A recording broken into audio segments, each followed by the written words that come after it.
ഇപ്പോൾ നിങ്ങൾക്ക് ആൻഡ്രോയിഡ് ഫോൺസിൽ വരുന്ന സോഫ്റ്റ്വെയർ അപ്ഡേറ്റ്സ് ഒക്കെ ഓട്ടോമാറ്റിക്കായിട്ട് അപ്ഡേറ്റ് ആവണം എന്നുണ്ടെങ്കിൽ അത് സെറ്റ് ചെയ്ത് വെക്കാവുന്നതാണ്. അപ്പോൾ നിങ്ങൾ സോഫ്റ്റ്വെയർ അപ്ഡേറ്റ് വന്നിട്ടുണ്ടോ എന്ന് നോക്കണ്ട, അത് ഓട്ടോമാറ്റിക്കായിട്ട് ഡൗൺലോഡായി പോകുന്നതായിരിക്കും.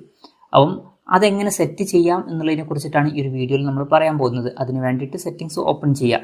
ഓപ്പൺ ചെയ്താൽ എബൌട്ട് ഫോൺ എന്നുള്ള ഓപ്ഷൻ കാണാൻ പറ്റും. ഞാൻ പോക്കോയുടെ ഫോണാണ് യൂസ് ചെയ്യുന്നത്.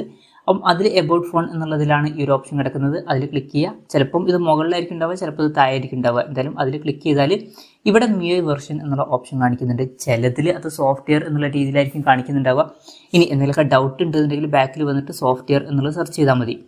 എന്തായാലും ഈ ഒരു ഓപ്ഷനിൽ ക്ലിക്ക് ചെയ്യുകയാണെന്നുണ്ടെങ്കിൽ മുകളിൽ 3 ഡോട്ട്സ് കാണാൻ പറ്റും. അതിൽ ക്ലിക്ക് ചെയ്യുകയാണെന്നുണ്ടെങ്കിൽ സെറ്റിംഗ്സ് എന്നുള്ള ഓപ്ഷൻ കാണാൻ പറ്റും.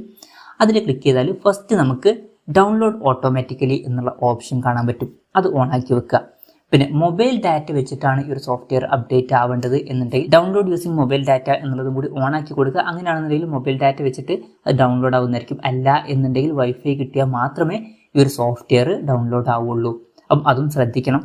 പിന്നെ ഇത് ഓട്ടോമാറ്റിക്കായിട്ട് ഇൻസ്റ്റാൾ ചെയ്യണമെന്നുണ്ടെങ്കിൽ അപ്ഡേറ്റ്സിൻ്റെ താഴെ ഇൻസ്റ്റാൾ ഓട്ടോമാറ്റിക്കലി എന്നുണ്ട്, അതും കൂടി ഓണാക്കി കൊടുക്കുക. അപ്പം ഈ 3 കാര്യങ്ങളും ഓണാക്കി വെക്കുക. ഇതിൽ തന്നെ മൊബൈൽ ഡാറ്റ വെച്ചിട്ട് നിങ്ങൾക്ക് സോഫ്റ്റ്വെയർ അപ്ഡേറ്റ് ചെയ്യണമെന്നുണ്ടെങ്കിൽ മാത്രം ഈ 2ാമത്തെ കാര്യം ഓണാക്കിയാൽ മതി. അപ്പം ഇങ്ങനെ നമുക്ക് ഓട്ടോമാറ്റിക് സോഫ്റ്റ്വെയർ അപ്ഡേറ്റ് സെറ്റ് ചെയ്യാവുന്നതാണ്. ഈ ഒരു വീഡിയോ നിങ്ങൾക്ക് യൂസ്ഫുൾ ആയി എന്ന് വിചാരിക്കുന്നു. എന്തായാലും ഈ വീഡിയോ പറ്റിയിട്ടുള്ള നിങ്ങളുടെ ജെന്യുവൻ ആയിട്ടുള്ള അഭിപ്രായം ജസ്റ്റ് ഒന്ന് കമൻറ്റ് ചെയ്യുക. അതുപോലെ തന്നെ ഇതുപോലുള്ള വീഡിയോസ് ഇനിയും കാണാൻ താല്പര്യമുണ്ടെന്നുണ്ടെങ്കിൽ ഈ ചാനൽ സബ്സ്ക്രൈബ് ചെയ്യാവുന്നതാണ്.